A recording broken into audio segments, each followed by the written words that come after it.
അൽഹംദുലില്ലാ, എൻ്റെ പൊന്നുമോനെ കാണണം. എത്രയും വേഗം അവനെ നാട്ടിലെത്തിക്കണം.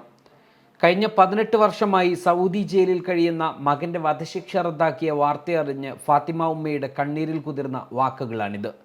വർഷങ്ങൾ നീണ്ട പ്രാർത്ഥനയ്ക്കും സങ്കടപ്പെയ്ത്തിനും അറുതി വന്നതിൻ്റെ സന്തോഷം കണ്ണുനീർത്തുള്ളികളായി ഉതിർന്നു വീണപ്പോൾ കണ്ടുനിന്നവരുടെ കണ്ണുകളും നിറഞ്ഞു. കോടമ്പുഴ മച്ചിലകത്ത് അബ്ദുറഹീമിൻ്റെ മാതാവ് ഫാത്തിമ മകൻ്റെ വരവിനായുള്ള പ്രാർത്ഥനയിലാണ്.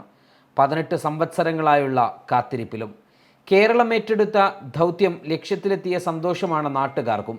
നാടിൻ്റെ ഒന്നടങ്കമുള്ള സഹായത്തോടെയാണ് വലിയ തുക സമാഹരിക്കാനായതും റഹീമിൻ്റെ വധശിക്ഷ റദ്ദു ചെയ്യുന്നതിലേക്ക് എത്തിയതുമെല്ലാം. ഇതിനായി പ്രവർത്തിച്ചവരോടെല്ലാം നന്ദി പറയുന്നു എന്നാണ് സഹോദരൻ നസീർ പറയുന്നത്.